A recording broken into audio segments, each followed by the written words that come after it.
Michael Honeycutt. I'm Director of the Toxicology Division at the Texas Commission on Environmental Quality. Our agency is the state version of EPA for Texas. We are about 2,800 employees, and that's big for a state in the United States. Most state environmental agencies are 300 to 500 people, but as you'll see in a minute, we have a lot of industry, so it takes a lot of people to manage that. There are about 1,800 people in the Austin Central Office in Austin, Texas, where I live. And we have about 1,000 people scattered in 16 regional offices around the state. Our organizational structure is, we have 3 commissioners, we're short one right now, appointed by the governor, and they serve a 6-year term. They're staggered. Every 2 years we get a new boss. That's fun. And they're confirmed by the Texas State Senate. And so the way it works is the 3 commissioners appoint the executive director, and the executive director is in charge of the agency. And our agency is divided by media. We have an Office of Air, Water, and Waste, and they are responsible for issuing the permits in each of their area. And so the executive director is the person whose name goes on the permit. Okay? So he's in charge of issuing the permit, but the final decision to issue a permit lies in our commissioners, and that is entirely within our agency. We don't have an external advisory group. So to understand how permitting works, it would literally take a couple of days to walk through all this. But Congress passed the Federal Clean Air Act back in the 70s that sets national ambient air quality standards for 6 chemicals. And they're listed there. And so those are actually air concentrations that have to be met across the country.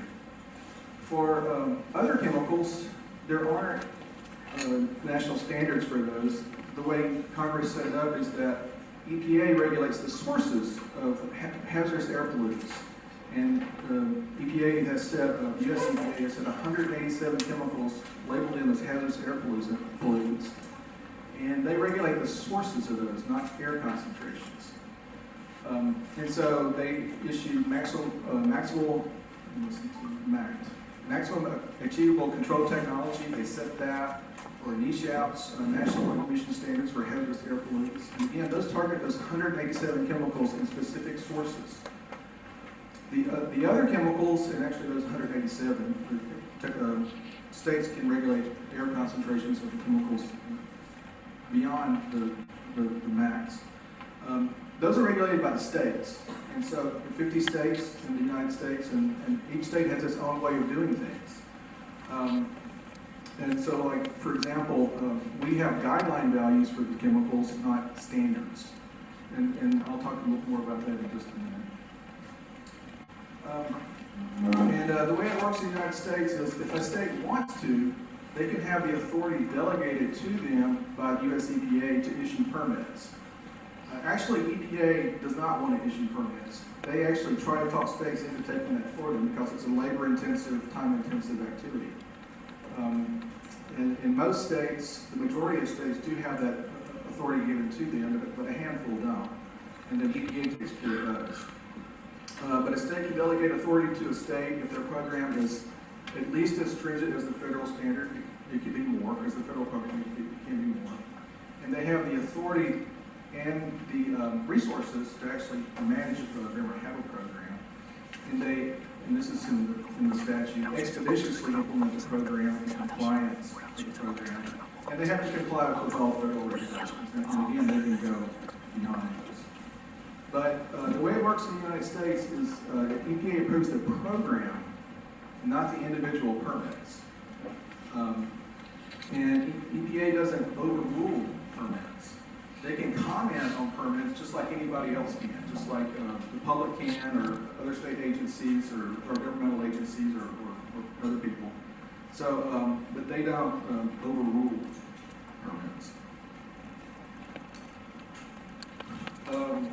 So there's the Federal Clean Air Act, and if the state is delegated authority, they have to create their own state Clean Air Act, and there's the Texas Clean Air Act. And it's different from the Federal Clean Air Act in that emissions from all sources have to be authorized pre-construction. So a company has to have a permit in hand before they can get bulldozers out and start clearing land. And there are different types of permit applications, and I've listed them in order of complexity. The most complex is called a new source review permit, or new source permit. And those are typically what people think of when they think of permitting. Those are to authorize the big facilities like coal plants or refineries and those sorts of things. And once a company has a permit, if they want to change the character of their emissions, they need an amendment to do that. And that amendment process is just as cumbersome as the new source process. And then for smaller sources, we have what's known as a standard permit, or a permit by rules. And then those are smaller sources that are similar, like concrete batch plants. So the air permit review application process, it can take anywhere from a week or two for the smaller facilities to up to 2 years. And 2 years is actually a pretty long time for a permit to go through our agency. Most of them only take 9 to 12 months. And if it goes to a contested case hearing, which I'll talk about in a minute, that can add a length of time to make it extend to 2 years. Permits have a 10-year cycle, so they're good for 10 years. And at the end of that 10 years, a company has to renew it. And if they don't change anything, we call it a straight renewal. They pay their money and they get a renewal. Okay? If they want to change something, then okay, that's an amendment, and that's a different process. It kind of starts over at that point. But the way it works in the United States is if a permit meets all the requirements, all the rules that are in place, then the permit is issued by our executive director, who is delegated the authority from the commissioners. And local zoning can influence the placement of the facilities, but not whether or not a permit is issued. So a number of cities in Texas and across the country have zoning laws in place that said, you can't have industry over here, but you can have it over here. But if the zoning says it's okay to have it over here, then they can get that permit there.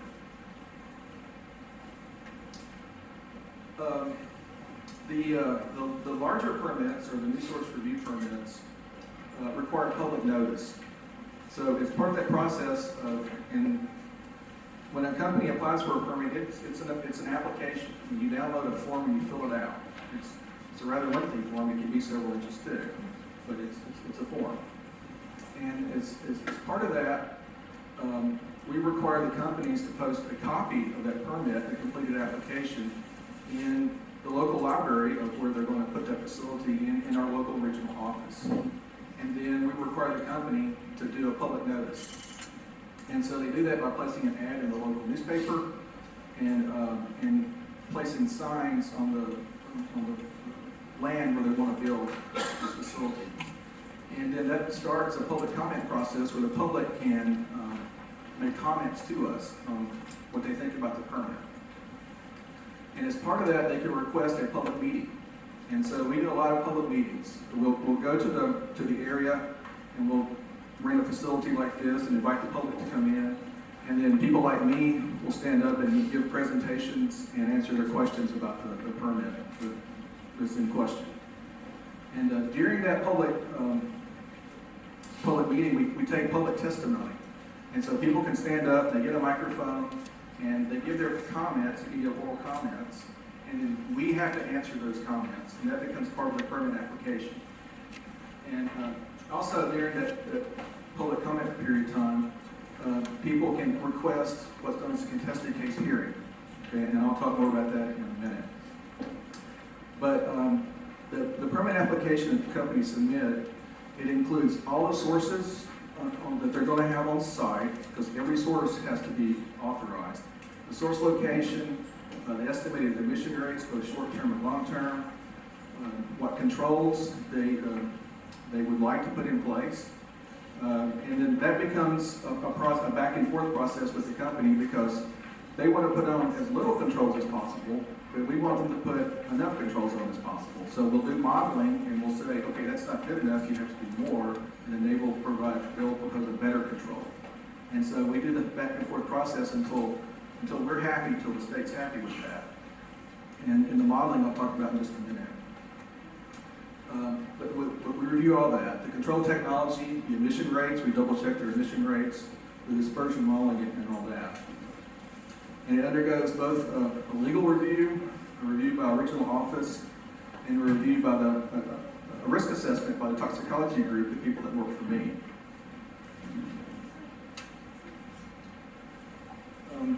This process, this permitting process, it's very transparent. Everything that we do is online, and there's a link to the air permitting process.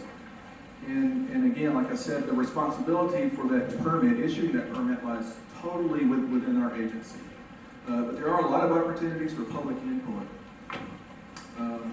So these rules and guidelines that we put in place, they all go through a public input, a public comment process.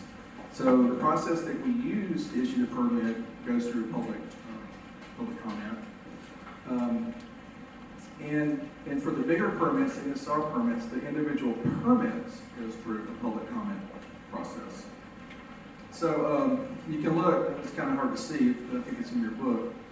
We issue quite a few permits each year, totals for the last 5 years, and you have at least 7,600 permits a year. And most of those are permit by rules and standard permits. And those are the ones those are the smaller ones. The individual permit by rules don't go to public comment because they're small things. But the rule that it was issued under, that went through public comment. But the bigger projects, the new source review projects, they all go through, each one goes through the public comment process. So I mentioned earlier that during the public comment period, the public may request a contested case hearing. And this gets a little complicated, and we'll try to cover it quickly. But every 2 weeks, our commissioners have what's known as, we call it the TCEQ agenda. And it's an open meeting. It has to be advertised 2 weeks in advance. And we let the public know what we're going to be talking about, what the commissioners are going to be talking about at that agenda meeting. And the people who want to contest the case hearings have already made their request. And at that meeting, the 3 commissioners will listen to them and read their arguments and decide if the protestant, we call them a protestant, is what is known as an affected person. And that's a legal definition. And usually what that means is they have property that's adjacent to the facility, or they can demonstrate that the emissions will reach their property. So somebody from Missouri can't come to Texas and say, I want to protest that permit. They have to live in the neighborhood, live close by. Or to get a contested case hearing, they can ask, but they won't get it. And so the commissioners make that decision. They'll say, okay, we will grant you a contested case hearing, and here are the parties. Okay, and so there are 4 parties at this hearing. The first is the protestant, the people who are doing the protesting. The company, they have to have representatives there. The executive director, who is actually staff, so that's people like me. And then we have, within our agency, another group called the Office of Public Interest Counsel. And their boss is not the executive director, my boss. Their bosses are commissioners. And they represent the public interest at large. It's kind of a concept that's kind of hard for me to explain. But they really don't have an opinion on the permit, but they represent what they think the public's interest is. And they're all attorneys. And so the commissioners said whether or not there will be a permit, who the affected parties are, and they set a timeline for the hearing, and it's typically 180 days. And so that adds to that length of the permit, so that extends it out to a couple of years. And then they determine what topics will be discussed at the hearing. And it is a hearing. It's held by the SOA, stands for State Office of Administrative Hearing. It's administered by an administrative law judge. And everybody has attorneys, and they present their cases, there's depositions, it's sworn testimony. It's just like on TV. It's pretty intense. And the judge hears all this, and he writes what is known as a PFD, a proposal for decision. He doesn't make the decision. He writes the facts of the case now and how it pertains to law. And so he can refer to case law and sort of give his opinion based on what he's heard from the parties about whether or not this permit meets the requirements, meets the law. And then it goes back to our commissioners, and they actually make the decision. It's the three people who said there would be a hearing, they make the final decision.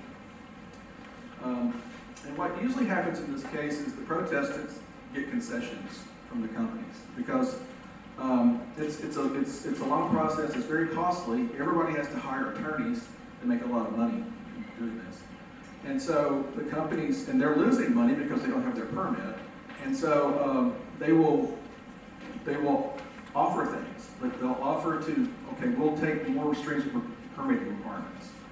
Or they'll put in landscaping, like plant trees around a facility so people can't see it. Or they will agree to do air monitoring. They will pay for the air monitoring and give the data to us. Or traffic. It's a big concern for people. They will change the routing of traffic so it doesn't go through by a school or something like that. So there's yet another group in our agency called Alternative Dispute Resolution, or ADR. And these people are mediators who meet with the company and with the protestants during all this, and they try to settle things out of court. And that happens a lot. And actually, very few permits actually go to hearing. Out of the 7,000 or 8,000 permits a year that we issued, only 1 or 2 or 3 a year go to contested case hearing. And actually, fewer actually end up with a proposal for decision. Most of them settle during alternative dispute resolution. But once the commissioners make that decision and they've decided to go ahead and issue the permit, which is usually the case, we've only denied just a handful of permits in the years, in the decades we've been in business. The protestants can do two things. They can file a motion to overturn, and that goes to the commissioners. So they're asking the commissioners to overturn their own decision. So that really doesn't happen very much. Or they can challenge it in district court. And then that can actually be challenged in appeals court, and it can go all the way up to the state Supreme Court. And that happens sometimes, but it doesn't usually make it up to the state Supreme Court. So, I mentioned the permit, the company represents what they want to do, and then they model their emissions. Because remember, this is a pre-construction permit. It's not there, we can't go measure what's there. It's a piece of land. So we model the sources, and it's very, actually a very good model. It takes into account the temperature of the sources, exit velocity, height of sources, atmospheric conditions, wind speed, directions, downwash. That's what makes the plane fly. So if air pollution travels along and it hits a building, it'll come down. It's called downwash. So the model takes all that into account. It's very conservative assumptions, and this is the kind of output that we get that we evaluate in our risk assessment. So you'll see the facilities in the boxes there. The nodes and the grid point are predicted concentrations from the model. The closer you get to the facility, the more finer the resolution of the nodes. And so we evaluate the air concentrations predicted to come from the facility. And we look for a lot of different things. The potential for exposure. So what's the land use around there? Is it industrial? Is it non-industrial? We evaluate both short-term and long-term potential for health effects. We look at nuisance odor potential. And we also look for effects on vegetation. But one thing we're pretty confident about is that once that permit is issued, and if a company follows that permit, that's very important, then we don't expect short-term or long-term health effects to result from emissions from the facility. And I mentioned earlier that the values we use are guideline values, they're not standards. So here's a link to how we develop those values. We have values for over 7,000 chemicals. And we regulate carcinogens at a 10 to the minus fifth risk level on an individual basis. We decided to do that years ago based on monitoring data around facilities. It's not that often you find multiple carcinogens from a single facility, at least a lot of them. And the concentrations we find are typically very, very low. So, if I understood correctly, Dr. Lynn mentioned Texas has a lot of point source emissions. Our one state has 2/3 of all the petrochemical jobs in the country. We're the leading oil producing state, producing 1/3 of the nation's crude oil. We have 30% of the nation's gasoline refining capacity. We have 25% of the nation's natural gas production. The largest producer of lignite coal, that 40% number is out of date, but we have a lot of point sources. Yet, mobile sources like cars and construction equipment, and area sources like gas stations and other paint shops emit significantly more VOCs than point sources do, both on the state level.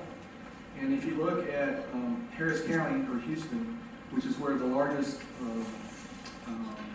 concentration of both refineries and petrochemical industry is, probably in the world.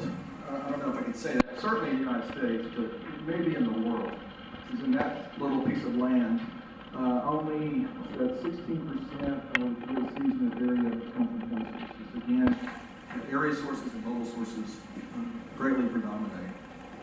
So, and we think that's a function of our permitting process. It's a very good process.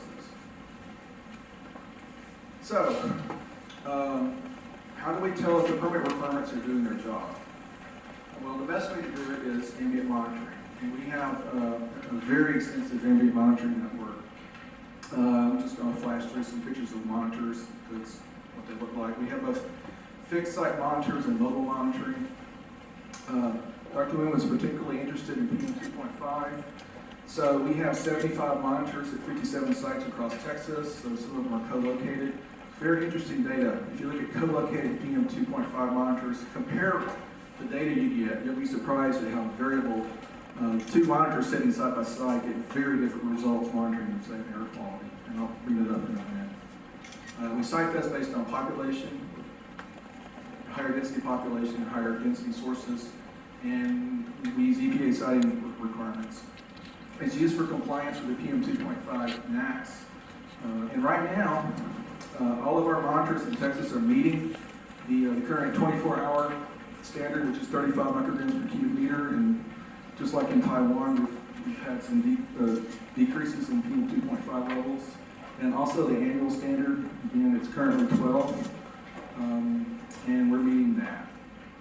So just to take a little divergence onto PM 2.5, we've all seen this picture or pictures like it. I don't think anybody would disagree that that's too much, PM 2.5 air pollution. But the real question is, well, how low is low enough? That's the real question. Because everybody wants to reduce it, but to what? And I think we're going to hear a presentation from Tony Cox here in a minute.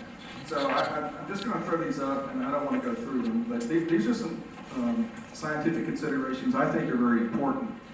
Because right now, EPA is reviewing the PM 2.5 standard as we speak. And there are some things I think they really need to consider, and I think Tony's going to go into some detail on this, because this is a very important decision that they made. Ozone, we have a few areas, 3 areas in the state that are not meeting the ozone standard. And we spend a lot of money in Texas to reduce ozone concentrations. So we spend, depending on the year, $66 to $150 million reducing ozone. That's because in Texas we're NOx limited. So we have to reduce NOx emissions to reduce ozone concentrations. And we spend millions of dollars a year replacing engines. older cars, construction equipment, locomotives, those sort of things. And what we're getting is about a 1 part per billion reduction a year in ozone design value. The Federal Clean Air Act says you can't consider cost. But let me put this in perspective. We spend 3 times more money in reducing ozone concentrations than we do all other chemicals and all other medias combined. Okay? Now I'm a toxicologist by training, I'm a risk assessor by profession. That risk assessment equation just doesn't make a whole lot of sense to me. And so we're attainment for everything else, and let's skip that. One of the things that's really been a boon to us as far as helping us get the air pollution reductions that we're seeing is this camera, the Gas Find IR camera, and it allows you to see VOC emissions through the camera that you can't see with your naked eye. And we actually use a helicopter that's got one attached to it. We fly over sources and use it to see emissions. And once we find the emissions, we contact the company, show them the film, they go fix it, and air pollution concentrations have dropped. This is Lynchburg Ferry near Houston.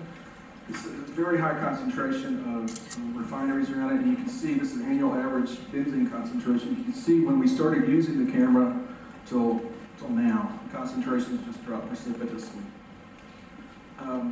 So I'm in Taiwan today, and so Formosa Plastics is a big name around here, and we have a Formosa Plastics facility in Texas. And so just to kind of tie those two together, Formosa operates this is in Point Comfort, Texas, and so this is the facility, and the town is right here. And it's small compared to the facility. Okay? So, I'm sorry, the town is right here. So they operate 4 monitors. 1 is right on site and 3 are in the town. And they do this voluntarily, and they provide us with the data, and they've been doing this for years. So they're primarily monitoring for ethylene dichloride, which is one of the chemicals that's a carcinogen that they emit. And this blue line is where we'd like to see the numbers below. And so we have had some excursions, but when we do, we talk to the company, we figure out what's going on, and you see every time the air concentrations come down. So very good success story for us and for Formosa. So I've talked about permitting, I've talked about air concentrations. So really where the rubber hits the road, where the most important thing is health effects. What do health effects look like? So this is, if you go to this website from CDC, you can collect, look at the cancer incidence rates, and for this I use all cancers combined. So it's the incidence, the number per 100,000, this is the latest data available. And there's nothing causative here. I mean, you can't say, we're doing such a good job, cancer rates are low, okay? But it is a good indicator. If the numbers are really high, I would be more concerned. As you can see, if you look at the states around us and the United States as a whole, we're significantly below the national average in the states around us. And if you look at the counties where we have a high concentration of industry, cancer incidence rates are low there compared to the rest of the United States. So I use that as an indicator of how things look out there, where it really counts. Same thing with if you break out my sites, and I pick sites that are more associated with air pollution, like leukemia, lung cancer, and non-Hodgkin's lymphoma. And the United States is the solid line, and Texas is the dotted line, and we're either at the national average or below and trending down. So also asthma. If you look at asthma rates across the United States, Texas is in the lowest quantile. So Dr. Lynn asked me to talk about our energy capacity and usage. So with fracking, everybody heard of fracking? It's all the rage in the United States right now. Again, we have more hydraulic fracturing sites than, I don't know if I can say this now, I know it was true about 5 years ago, than all the rest of the states combined, but we have a lot of fracturing. So we produce a lot of natural gas. And because of that, market forces have driven coal usage down, and in fact, a lot of coal plants have gone out of business in Texas. So we didn't have to regulate anyone deaths, or lives would be saved if those plants were shut down, okay? But if you look at the concentrations of PM, and most of the deaths were due to PM instead of ozone, the concentration of PM decrease on a 24-hour and an annual basis is well within instrument measurement error. So they're saying that a decrease in PM that we can't measure by any stretch of the imagination is going to save lives. On a 24-hour basis, I have to really question that. I mean, is it that sensitive? The PM fluctuations that you can't measure, fluctuating, save lives. I'd really like to see more data on that. So other issues, PM 2.5. I mentioned that we implement the EPA standards, and EPA is currently reviewing their PM 2.5 standard. There's a lady that works for me, Dr. Sabina Lang, and she was appointed to EPA's Clean Air Science Advisory Committee panel. So that's EPA's external advisory review panel that actually reviews the PM and the ozone standard that EPA is going to look at over the next 2 years.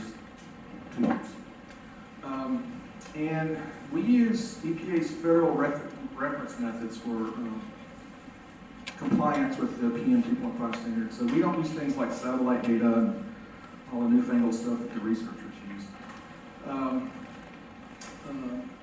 Coal power plant permitting. Now that natural gas is so much cheaper, I'd be shocked if we ever permit another coal plant in Texas. I'd be shocked. It's cheaper, it's more plentiful, and if you look at emissions, that's a good thing, because we've seen reductions in mercury, carbon dioxide, and sulfur dioxide emissions. And that brings up another thing, that in the states, the government doesn't dictate energy uses or what energy you should use. We just authorize them. It's the market that determines what energy the energy producers are going to produce. And at TCEQ, we don't really have a climate change initiative. It's more at the federal level that happens. But because of the reduction in coal-fired power plants and the increase in renewable energy that we've been seeing in Texas, we actually have a pretty dramatic drop in CO2 emissions. We're also seeing increases in methane emissions because of the natural gas activity that's going on. So I don't know how that balances out. But anyway. So I know I ran through that really quickly. A lot of stuff to cover in a short period of time. I hope I didn't put you to sleep. But here's my contact information. So please feel free to shoot me an email or give me a call if you want to talk about any of these things, and I'd be happy to do